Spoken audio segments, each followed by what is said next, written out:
मुझे आपसे कुछ कहना है, समझ नहीं आ रहा कैसे कहूँ। यार परेशान तो है वो। जब तुम बीती बातें भूल चुकी हो तो दया सर के बारे में बात करने से तुम्हें इतनी तकलीफ क्यों हो रही है?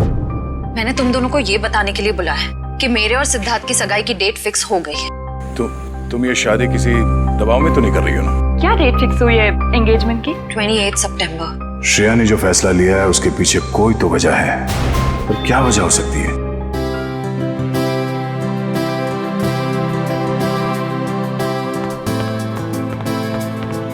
लीजिए पापा आपकी कॉफी। लाओ लाओ लाओ। बिल्कुल वैसी जैसे आपको पसंद है। गरम है आराम से।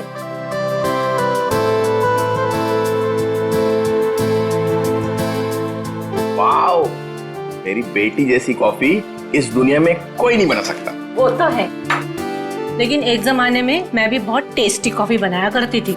तुम हो ही इतनी टेस्टी।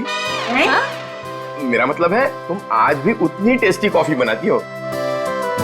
आप भी ना बेटी के सामने कुछ भी बोल रहे हो। क्यों, क्या हुआ? श्रेया बेटा, तुम्हें कोई प्रॉब्लम है? नहीं पापा, मुझे कोई प्रॉब्लम नहीं है। ये देखो। ना आप खाइए, मैं देखती हूँ।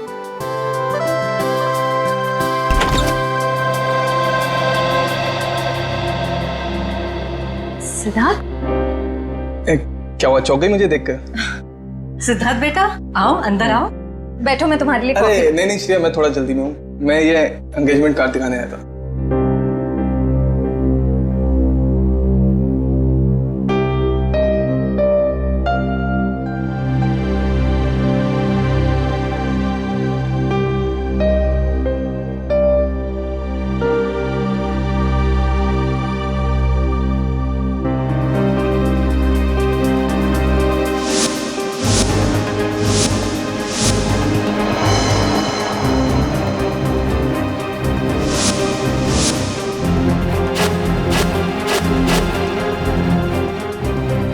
कैसा लगा डिजाइन?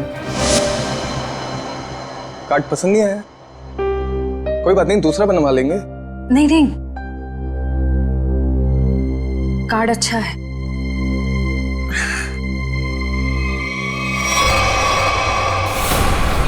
चल चल चल चल चल चल चल चल, हम लोग इस बंगले में छुप जाते हैं। अरे जैसा भी नहीं यहाँ पर।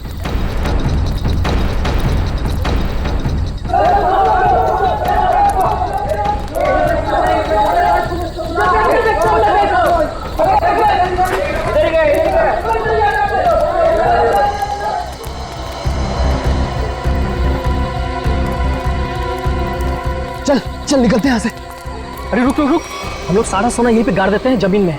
अबे तेरा दिमाग खराब हो गया है? मोहल्ले के लोगों ने हमारा चेहरा देख लिया है और अगर कल हम यहाँ दोबारा आए तो यहाँ पकड़े जाएंगे, खतरे में पड़ जाएंगे। हम लोग सोना लेकर बाहर नहीं जा सकते हैं, सारे लोग घूम रहे हैं। और तू खतरों से कब से डरने लगा? खतरों से नहीं, तेरी बेवकूफियों से डर रहा हूँ। देखना एक दिन तेरी सारी बेवकूफियां हमें ले डूबेंगी, समझा? तू बेवकूफ किसे बोला? हाँ, सारा प्लान मैंने बनाया है। सारा प्लान तूने बनाया, इसका मतलब ये नहीं कि जेल भेजने का प्लान भी तू बनाएगा, समझो? जरूरी नहीं है मैं तेरा सारा बात मानूं, समझा? सोना यहीं गाड़ेंगे, यहीं। अच्छा, गाड़ के दिखा। अच्छा,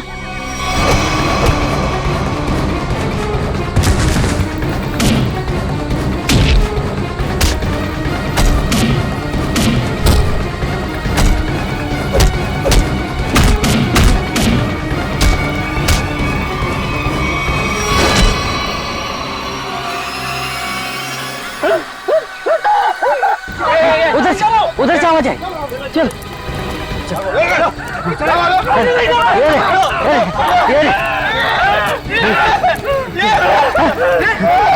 अरे ये तो कंकाल है।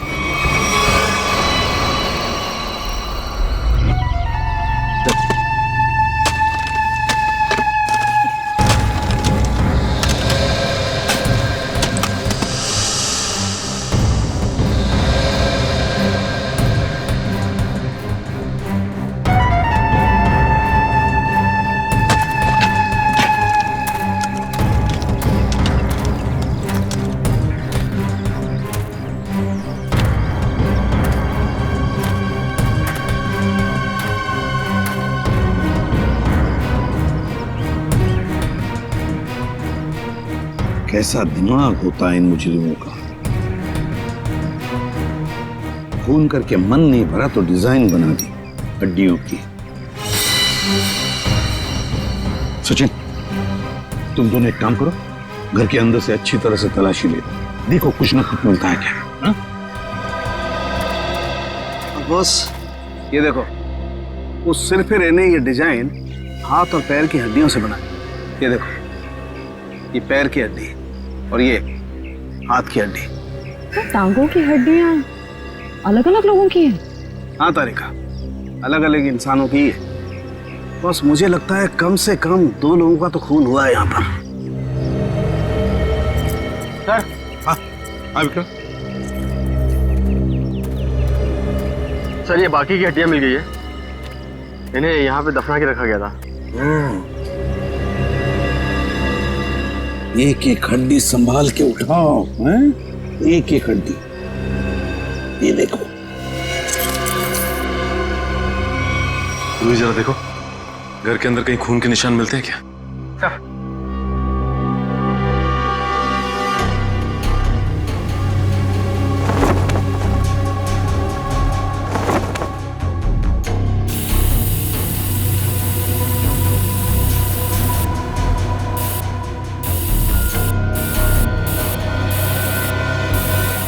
जी सर, गांव वालों का कहना है कि 1984 में इस घर के मालिक अपने पूरे परिवार के साथ ऑस्ट्रेलिया चले गए थे छुट्टी मनाने के लिए।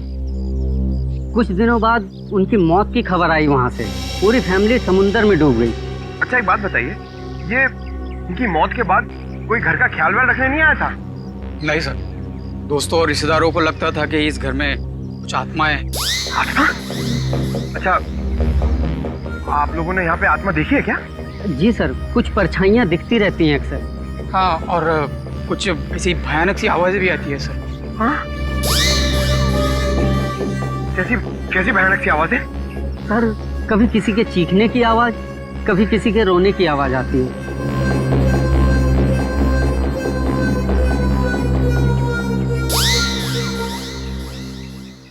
सड़के, इन सारी हड्डियों को देखकर लगता है कि खून एक आदमी का हुआ है और एक औरत का भी। ये देखना, पेल्विक गर्ड, एक पेल्विक गर्डल किसी औरत की है। हाँ बस, लेकिन एक कमाल की बात है, क्या? इन सारी हड्डियों में किसी की भी खोपड़ी की हड्डी नहीं मिली। हो सकता है खोपड़ियां किसी और जगह पे छुपा कर रखी हो या फेंक दी हो सकता है ना। मयूर, विक्रम, काम करो, बंगले के आसपास का एरिया अच्छी तरह से छान मारो, ढूंढो, देखो, कुछ न कुछ तो जरूर मिलेगा। एक एक कोना भी मत छोड़ो। जाओ। Yes sir. ये बंगला बंद ही रहता है? और आप लोग आसपास रहते हैं? जी सर। यही घर मिला था तुम लोगों को?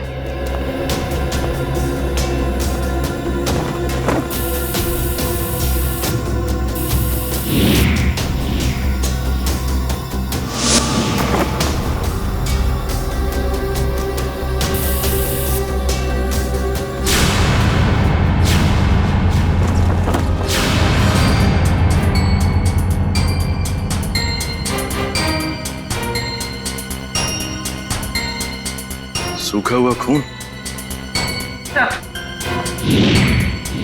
सर, ये टेप रिकॉर्डर और ये प्रोजेक्टर मिला है। टेप रिकॉर्डर और प्रोजेक्टर और ये सूखा हुआ खून, इसका मतलब कोई ना कोई बहुत गहरा राज छिपा है इस बंगले के अंदर। सर, हाँ सर, खोपड़ी तो कोई नहीं मिली, मगर ये कार की चाबी मिली। कार की चाबी है ना, बड़ी अजीब बात। कार की चाबी है पर यहाँ पर कोई गाड़ी नहीं। एक आदमी एक औरत की हड्डियां हैं पर उनकी खोपड़ियां नहीं। फिर है क्या ये सारा चक्कर? और फिर किसने किया है ये? RAIMA,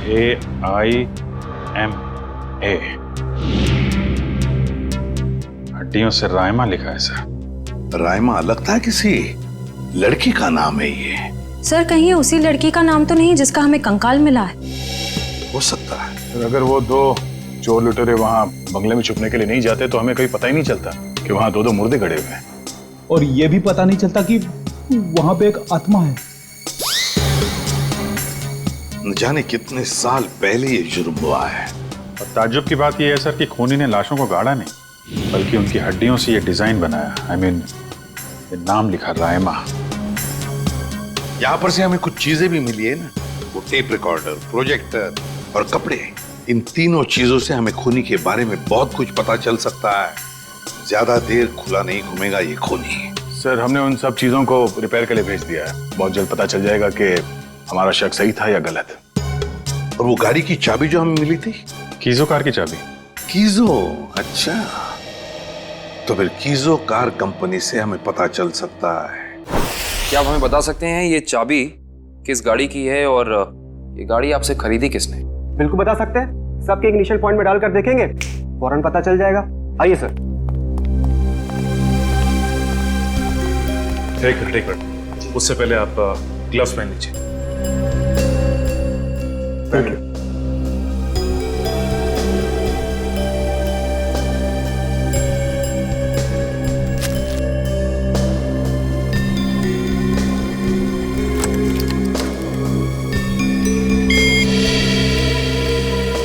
नहीं सर।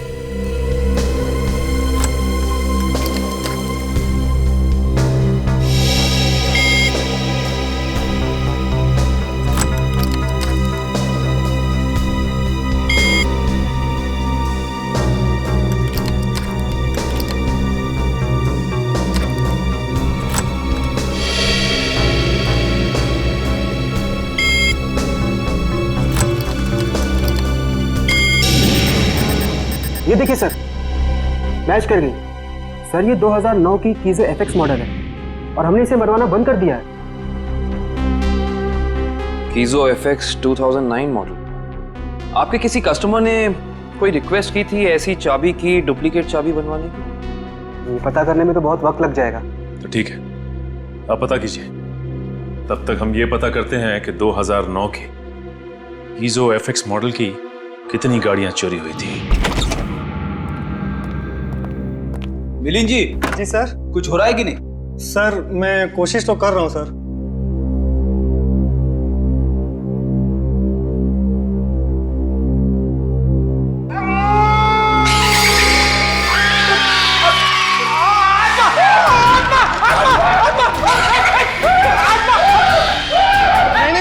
नहीं सर, आत्मा नहीं है। ये तो गलती से फेडर खुल गया था। हाँ, ये वही रिकॉर्डर है जो आप लोग लेके आए थे, उसी में से आवाज आ रही थी। सर, ये आत्माओं ने शॉर्टकट मारना शुरू कर दिया है। ये अपनी आवाज यूज नहीं करती हैं, इस टेप रिकॉर्डर में आवाज डाल के यूज करती हैं।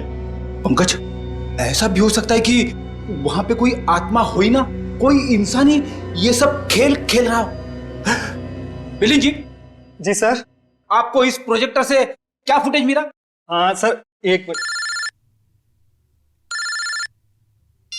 हेलो रचना, तुम नीचे खड़ी हो? ओके, तुम वहीं रुको, मैं आता हूं।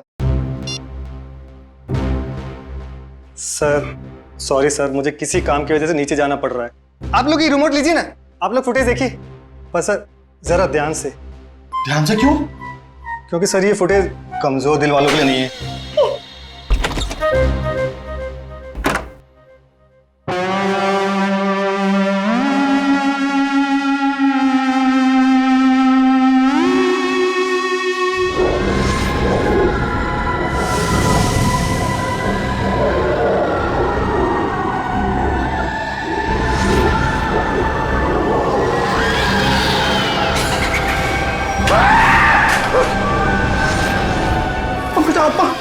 पंकज, पंकज नंबर 13 की आत्मा यहाँ आ गई।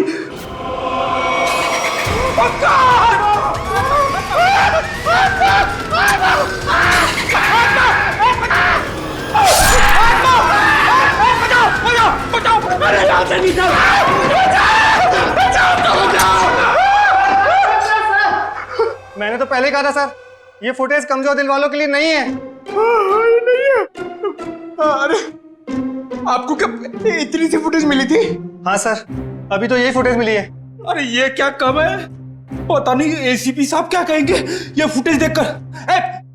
आप उनसे ये मत कहना कि हम दोनों डर गए थे। सर मैंने तो उनको फोन करके सब कुछ बता दिया। तुम्हारा अंदाजा सही निकला। ये खूनी इस प्रोजेक्टर के जरिए किसी को डरा रहा था, आत्मा बनकर। सर हो सकता है कि इस फुटेज का उन मुर्दों के साथ कोई लेना देना ही ना हो। I mean, लोगों में ये अफवाह फैली है कि इस बंगले में आत्मा है, तो हो सकता है कि ये पूरी फुटेज किसी ने किसी के साथ मजाक करने के लिए बनाई हो। नहीं श्रेया नहीं, इन दोनों चीजों का जरूर एक दूसरे से कोई ना कोई संबंध है। ये डरावनी फुटेज उस खूनी के विकृत दिमाग में से ही निकली है। हाँ सर, किसी को डराने या मजाक करने के लिए कोई इतनी मेहनत नहीं करेगा। फुटेज में ये जो आत्मा है, इसे प्रोफेशनल तरीके से फिल्माया गया है, स्पेशल इफेक्ट्स के साथ, जैसे फिल्मों वगैरह में होता है। और इस फुटेज को देख के लगता है सर कि खूनी को स्पेशल इफेक्ट्स का काफी ज्ञान है, या फिर हो सकता है उसने ये फुटेज किसी स्पेशल इफेक्ट स्टूडियो में बनवाई। हाँ बिल्कुल सही, ऐसा ही हो सकता है। तो शहर में जितने भी स्पेशल इफेक्ट्स के स्टूडियोज हैं, सब में जाकर के पता लगाना पड़ेगा। आइए सर, ये बलविंदर है, वो गाड़ी की चाबी इन्हीं की थी। क्या बात है सर, मुझे यहाँ क्यों बुलाया गया है? हमें आपकी गाड़ी की चाबी मिली है। कहाँ से सर? उन्नति नगर, बंगला नंबर 13। ये एड्रेस कुछ जाना पहचाना लग रहा? नहीं सर। नहीं? रायमा नाम सुना है पहले कभी? बिल्कुल नहीं सर। मगर सर, इसका मेरी गाड़ी से क्या लेना देना है? आपकी गाड़ी है कहाँ? सर वो तो कई सालों से गायब ही है। कब से? 5 जुलाई 2011। दरअसल मेरा टैक्सी का बिजनेस है। मेरी कंपनी का नाम है बलविंदर एंड कंपनी। मेरा ड्राइवर प्रीत उस दिन गाड़ी लेकर न जाने कहाँ गायब हो गया। तब से लेकर आज तक मेरी गाड़ी का कोई अता पता ही नहीं है सर। और उस ड्राइवर का? अस्पताल से फोन आया था कि उसे वहां भर्ती किया गया है। मैं उसे वहां देखने गया था। उसकी हालत बहुत खराब थी सर। आग लगने की वजह से उसका थोड़ा शरीर जल गया था। रहता कहाँ ये तुम्हारा ड्राइवर? सर आजकल वो मानसिक चिकित्सालय में है। सर वो बहुत गहरे सदमे में है। मानसिक चिकित्सालय? कौन से हॉस्पिटल में है वो? सर पूना से 50 किलोमीटर आगे एक स्टेट मेडिकल सेंटर है, वहीं पर है वो। State medical centre?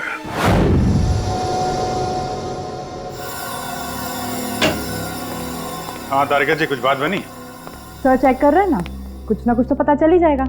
भाई साहब, मैं दिखाई नहीं दिया आपको? दिखाई? अरे सर, आप तो सपने में भी दिखाई देते हैं।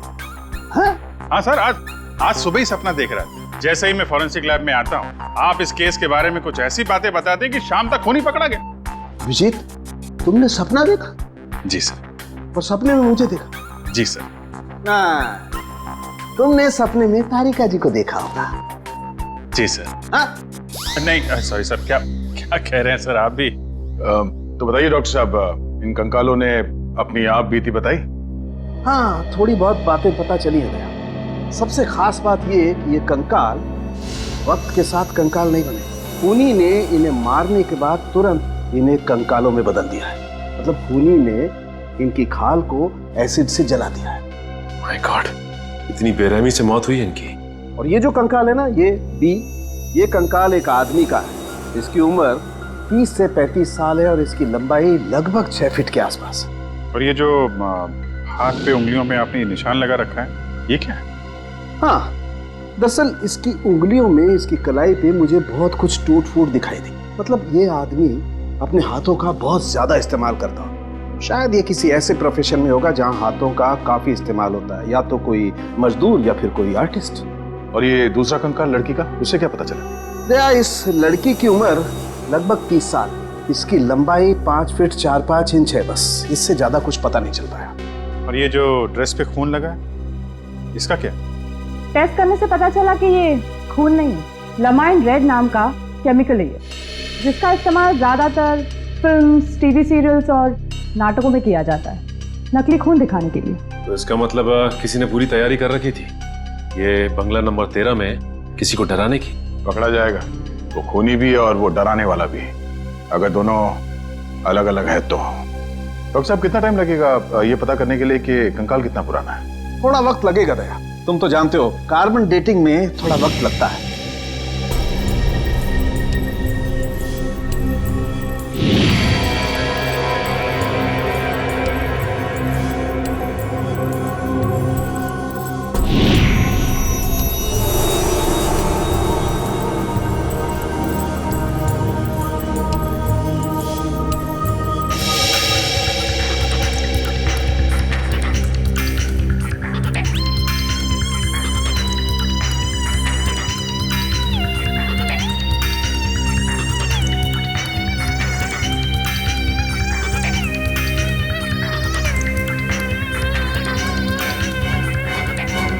गुड।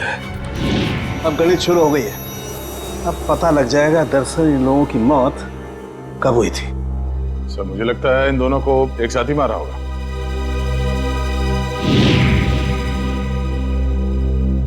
छत्तीस से 38 महीने पहले, मतलब 3 साल पहले 2011 में मौत हुई इनकी। और उस बलविंदर की कार भी जुलाई 2011 को गायब हुई थी, बंगला नंबर 13 से। सर अब तक तो खूनी शहर छोड़ के भागा होगा, उसे ढूंढेंगे कैसे? भागने दो, कहां तक भागेगा? सीआईडी से नहीं बच सकता।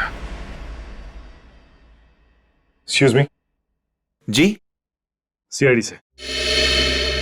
हेलो सर, मैं आप ही लोगों का इंतजार कर रहा था। अच्छा, जो फुटेज हमने भेजी थी उसके बारे में कुछ पता चला? हाँ सर, उसको चेक किया मैंने और उसके सारे स्पेशल इफेक्ट्स हमारे स्टूडियो में ही हुए थे, लगभग 3 साल पहले। गुड। उस फिल्म का नाम क्या था? सर फिल्म का नाम था आत्मा की चीख। हाँ, और सर वो फिल्म पूरी नहीं हो पाई थी। अधूरी फिल्म की फुटेज।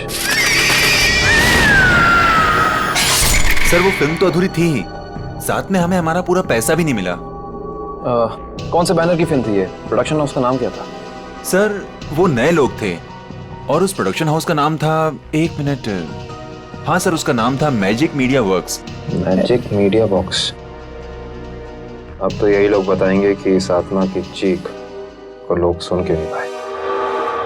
ब्रीत की हालत भी पिछले 3 सालों में बिल्कुल सुधार नहीं हुआ। उस वक्त भी किसी लड़की की आत्मा के बारे में बात करता था और आज भी करता है। सर लड़की की आत्मा? अच्छा, पिछले 3 साल में जितने भी लोग प्रीत से मिलने आए थे उनकी लिस्ट चाहिए हमें।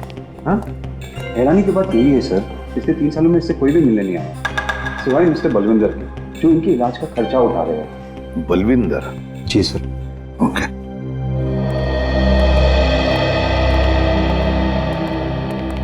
प्रीत, ये सीआईडी ऑफिसर्स है, ये तुमसे कुछ बात करना चाहते हैं। सीआईडी? ये सीआईडी क्या होता है? सीआईडी का मतलब है दोस्त।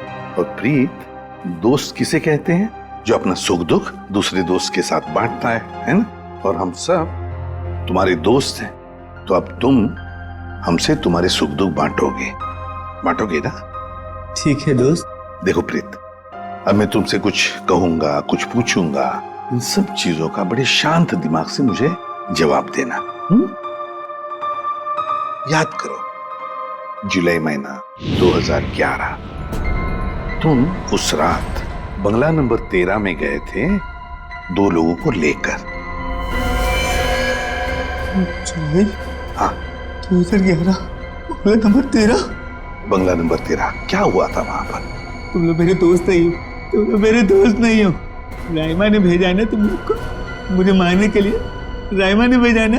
नहीं, राइमा ने नहीं भेजा है। हम लोग दोस्त हैं तुम्हारे। हाँ पक्का?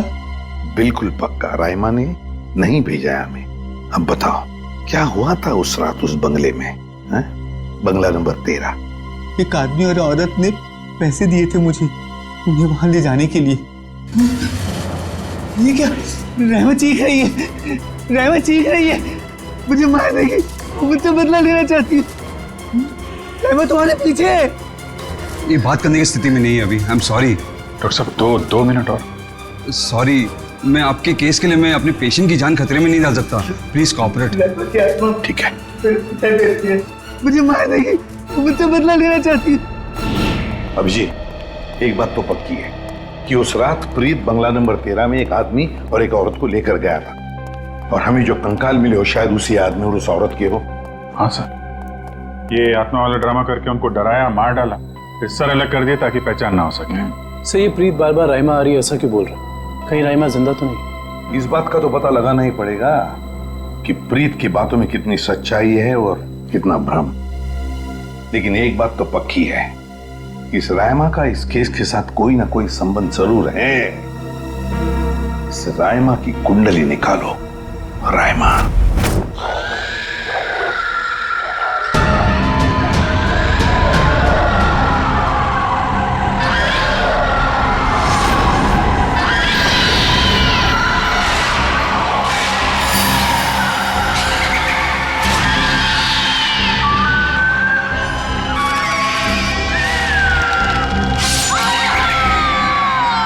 ये फुटेज आपको जिस बंगले से मिली वहां खून हुए?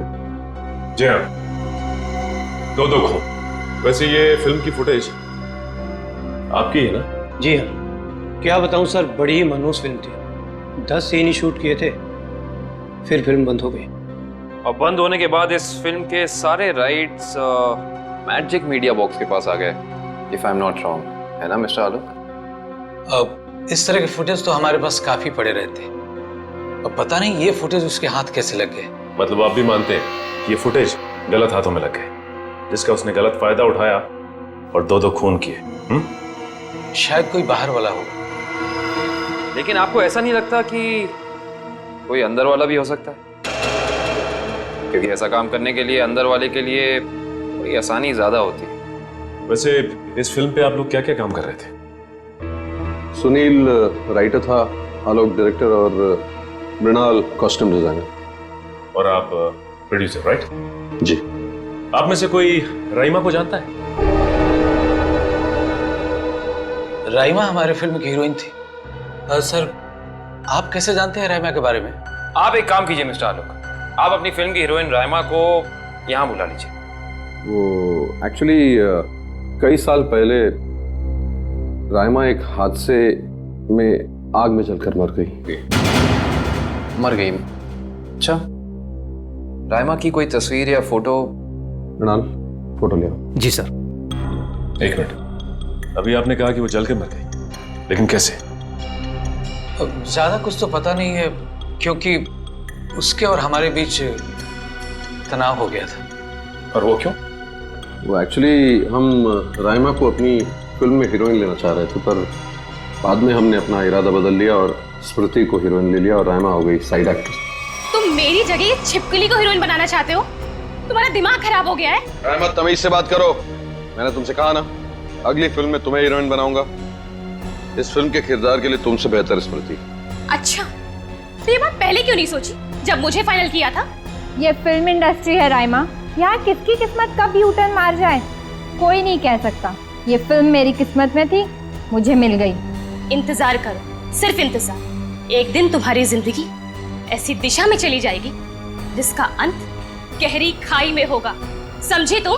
क्या तुम मुझे धमकी दे रही हो? धमकी ही समझ लेना। राइमा रुको, राइमा। सूरज गया था राइमा को मनाने के लिए, लेकिन कोई फायदा नहीं। एक हफ्ते बाद खबर आई कि एमजे स्टूडियो में आग लगी है और राइमा की मौत हो गई। मुझे अफसोस है, अगर राइमा हमारी फिल्म की हीरोइन होती तो शायद ये दुर्घटना ना होती और आज वो जिंदा होती।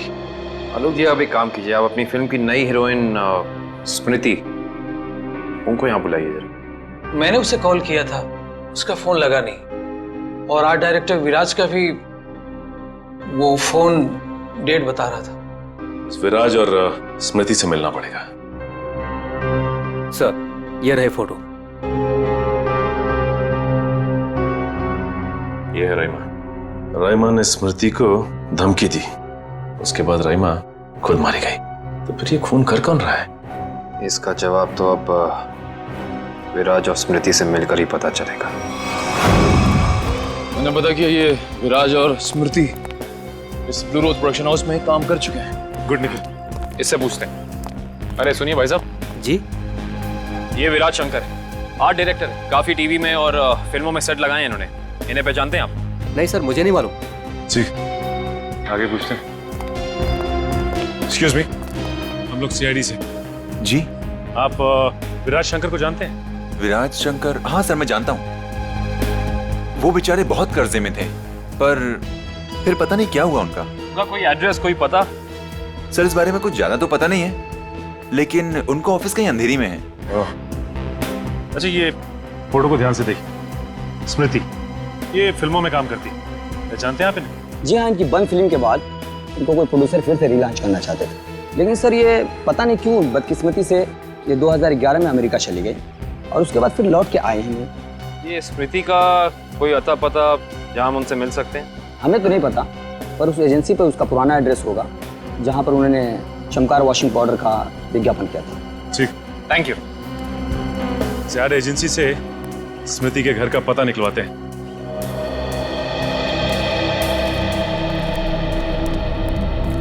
पुलिस की रिपोर्ट के हिसाब से राइमा इसी एमजे स्टूडियो में जलकर मरी है।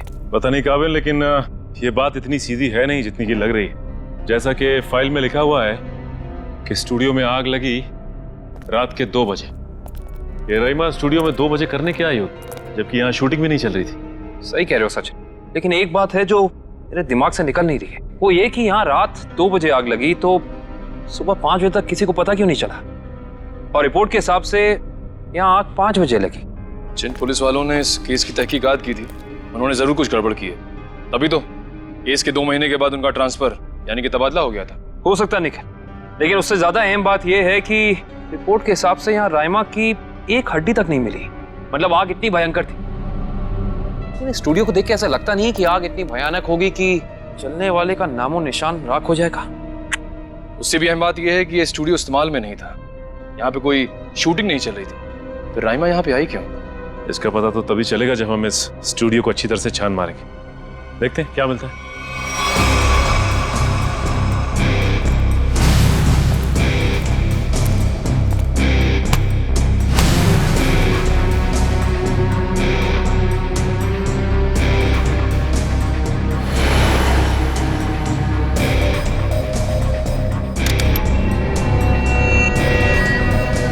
ये देखो, जली हुई गन।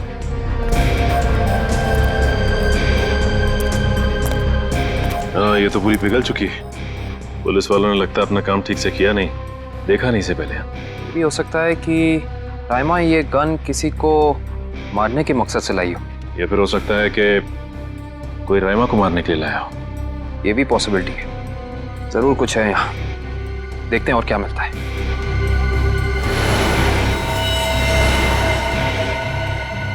सर, कंकाल।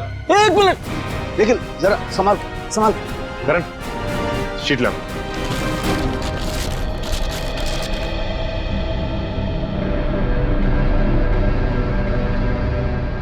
एक बार कंकाल, वो भी पूरी तरह से जला हुआ।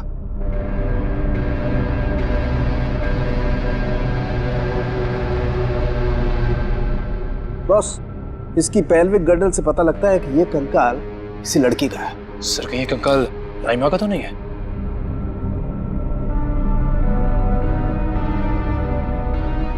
और इसकी लंबाई 5 फीट 6 इंच है। और राइमा की लंबाई 5 फुट 3 इंच। इससे साफ पता चलता है कि ये कंकाल राइमा का नहीं बल्कि किसी और का है। केस सुलझने की बजाय और उलझता चला जा रहा है। एक बात और, हम लोगों को यहाँ जली हुई गन जरूर मिली है, लेकिन इस लड़की की मौत गोली लगने की वजह से नहीं, इस लड़की की मौत जलने की वजह से ही हुई है। देखो, ढूंढो और कुछ मिलता है क्या।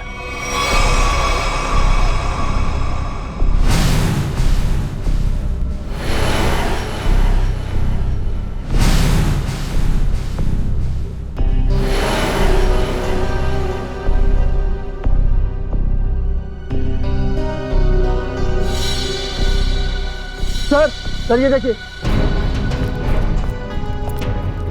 सर, बाल बाल।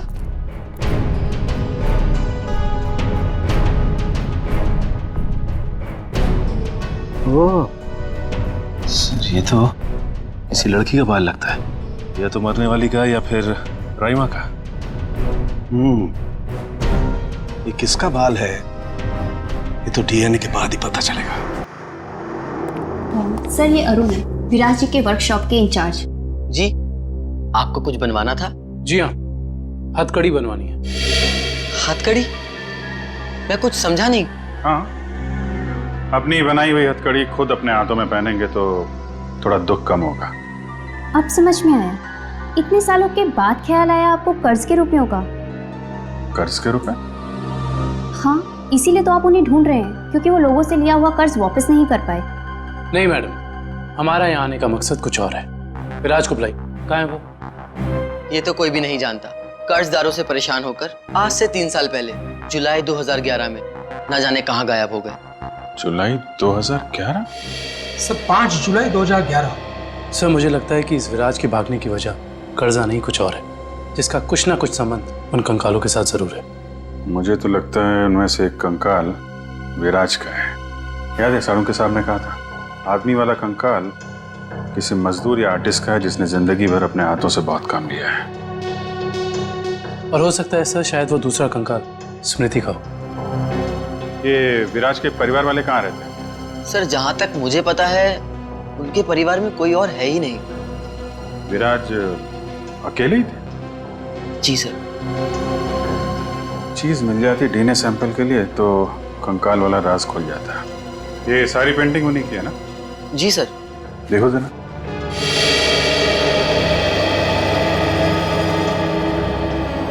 सर थंबप्रिंट ये विराज का है? जी हाँ सर, और ये थंबप्रिंट ही नहीं, ये पूरी पेंटिंग सर ने अपनी उंगलियों से बनाई है। Finger painting? इतना तो काफी है डीएनए टेस्टिंग के लिए। आप लोग? हम लोग सीआईडी से। अच्छा अच्छा, आइए आइए, आप ही ने फोन किया था ना? जी हाँ। दरअसल बात यह है कि हम स्मृति के बारे में आपसे कुछ पूछताछ करना चाहते हैं। पूछिए ना, क्या पूछना चाहते हैं आप? क्या आप बता सकती हैं कि स्मृति का आपके अलावा इस दुनिया में और कोई भी नहीं है? नहीं, उसके माँ बाप बचपन में ही गुजर गए। अब बची है तो ये बूढ़ी दादी, बहुत ही प्यार से पाला है मैंने उसे। ये स्मृति अचानक अपना फिल्मी करियर छोड़कर अमेरिका क्यों चली गई? वो कभी किसी को कुछ नहीं बताती थी, हमेशा अपना मन का करती थी। उस दिन भी उसके मैनेजर का फोन आया, कह रहा था कि मैडम किसी विज्ञापन की शूटिंग के लिए अमेरिका जा रही है। उसके मैनेजर से मैंने पूछा कि कब वापस आएगी वो, तो उसने कहा 3-4 दिनों में। लेकिन पूरे 3 साल हो गए, अब तक उसका कुछ पता नहीं, कुछ पता नहीं। कब की बात है ये, कुछ याद है आपको? कैसे भूल सकती हूँ, 5 जुलाई 2011। सर वो कंकाल भी 3 साल पुराना है सर, कहीं वो।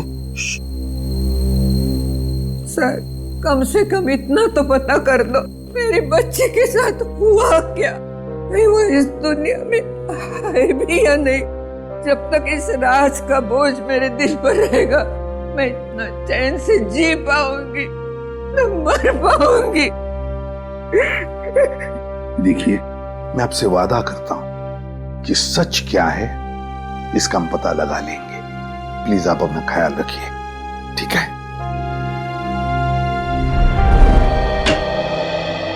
हाँ डॉक्टर साहब, डीएनए की रिपोर्ट आ गई क्या? हाँ, पेंटिंग पर जो सूखा हुआ सलाइवा मिला था, वो सलाइवा ये बताता है कि वो आदमी वाला कंकाल विराज का ही है। और हमने स्मृति की दादी का भी डीएनए टेस्ट करवाया, जिससे पक्का हो गया कि बंगलो नंबर 13 में जो कंकाल मिला था वो स्मृति का है। इसका अंदाजा तो हमें हो ही गया था। अब इस केस में हमें आगे ले जाएगा ये तीसरा कंकाल जो एमजे स्टूडियो में जला हुआ मिला था। इस कंकाल से कुछ पता चला? हाँ, इस जली हुई लड़की का कंकाल विराज के कंकाल और स्मृति के कंकाल दोनों से ज्यादा पुराना है। और ऐसा लगता है कि इस लड़की को सिगरेट पीने और तंबाकू खाने की बुरी आदत थी, क्योंकि इसके जबड़ों से हमें तंबाकू के अंश मिले। और वो बाल इसी जली हुई लड़की के हैं? नहीं, वो बाल ना तो इस जली हुई लड़की का है, ना ही स्मृति का है। सर कहीं ये बाल रायमा का तो नहीं है? सर इस केस की सुई घूम फिर के रायमा पर आकर अटक गई। पता लगाना पड़ेगा रायमा के साथ आखिर हुआ क्या था। जैसा कि आप देख रहे हैं, सीआईडी ने एक और खूनी को पकड़कर एक बार फिर साबित कर दिया है कि उनके नाक के नीचे से कोई भी मुजरिम बच के निकल नहीं सकता। इस बार पकड़ी गई है बंगलो नंबर 13 में हुए खून की हत्यारी रायमा। एक मिनट प्लीज। सर क्या ये बात सच है कि आप एक बाल के जरिए रायमा तक पहुंच गए? देखिए, इस वक्त हम आपके सवालों का जवाब नहीं दे सकते। जल्दी जब हम प्रेस कॉन्फ्रेंस लेंगे तब आपको सब बता देंगे। ओके, ठीक है? चलिए हटिए, अब जाने दीजिए। चलो हटिए। रायमा जी, आपने उन मासूम लोगों को क्यों मारा? क्या वजह थी इसके पीछे? रायमा जी, रायमा जी, प्लीज पीछे हटिए, प्लीज। रायमा जी,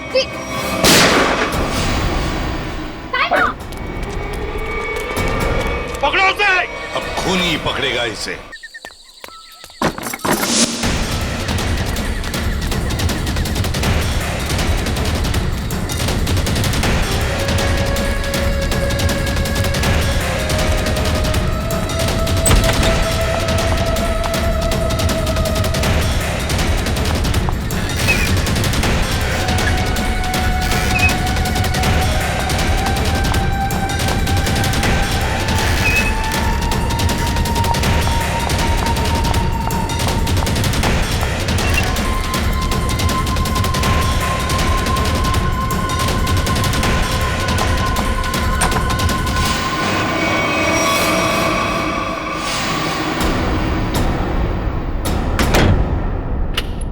बस,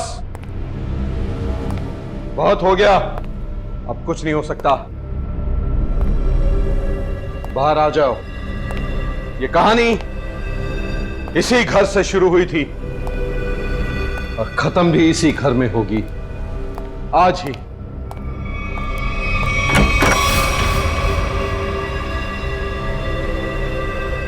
छुपने का कोई फायदा नहीं, बाहर आ जाओ। सुना तुमने?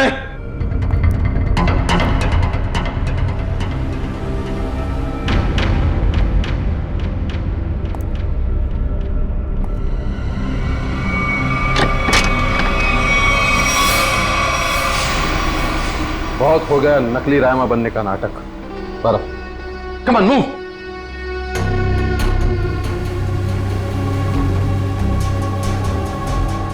कौन हो तुम?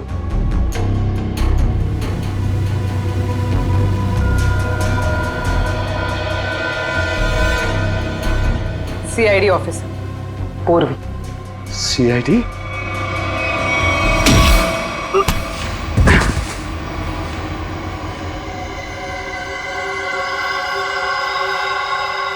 मैं और राइमा एक दूसरे से बहुत प्यार करते थे, इसलिए जब हीरोइन का रोल राइमा की जगह प्रीति को मिला तो तुम्हारे दोनों कानों से धुआं निकलने लगा है?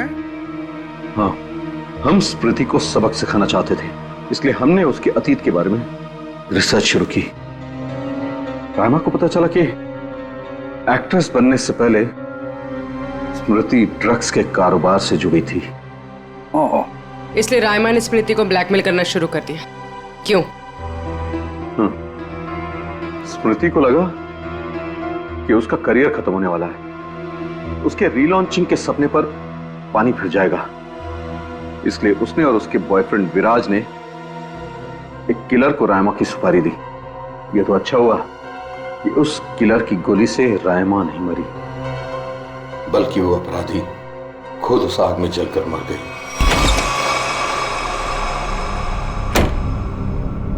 विराज, स्मृति, कहाँ हो तुम दोनों?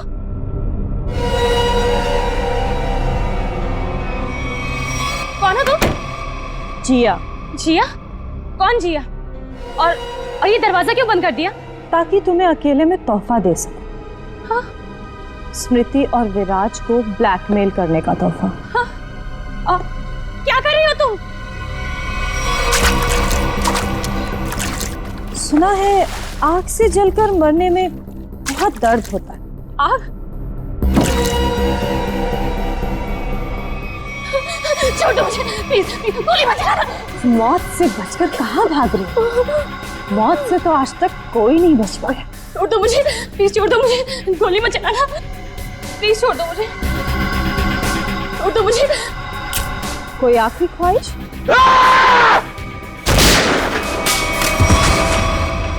रायमा, रायमा, मैं तुम्हें कुछ नहीं होने दूंगा। मैं तुमसे बहुत प्यार करता हूँ, मैं तुम्हें कुछ नहीं होने दूंगा रायमा। अब तुम दोनों को मुझसे कोई नहीं बचा सकता। सब फाइनल गुड बाय।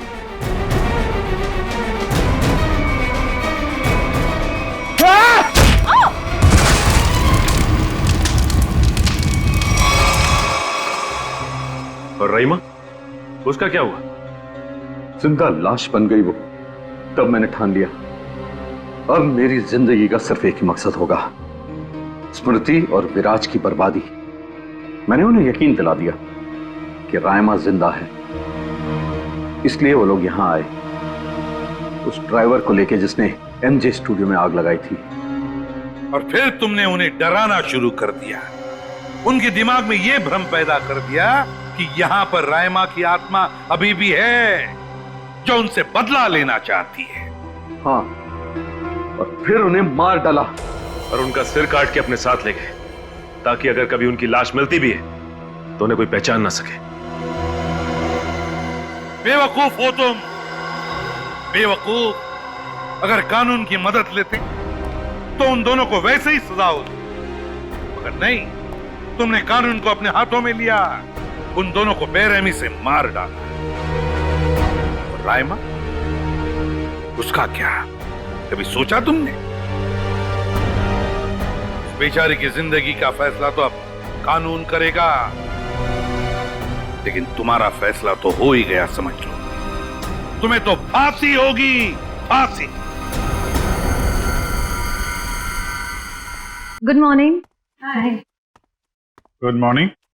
अरे ये क्या लेके आई हो?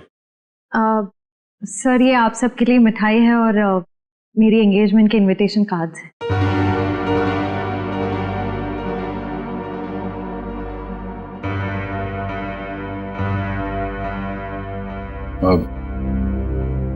तारीख पक्की होगी? जी सर, 28 सितंबर। अच्छा। दो हफ्ते बाद ही है। काफी तैयारी करनी होगी आपको तो। सर ज्यादा कुछ तैयारियां करनी नहीं, सिद्धार्थ को भी मेरी तरह एक छोटा सा ही फंक्शन चाहिए था। ये तो बहुत अच्छी बात है।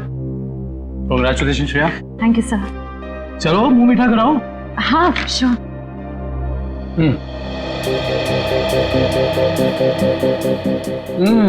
ये लड्डू तो बहुत अच्छे हैं।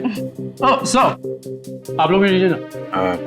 हाँ हाँ थैंक यू सर। लो फ्रेडी, मुंह मीठा करो। रहने तो मीठा खाने का मन नहीं है मेरा। अरे फ्रेडी, एक लड्डू से कुछ नहीं होगा, लो ना।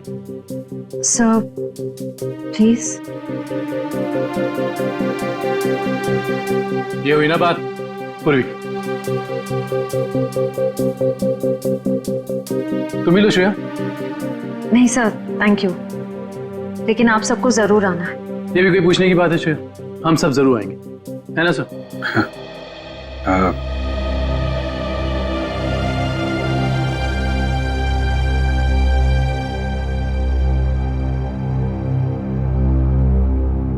सर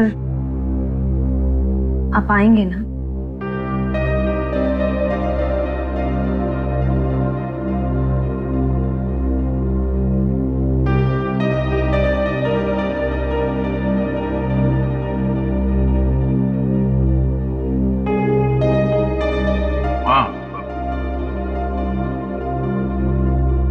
मैं जरूर आऊंगा।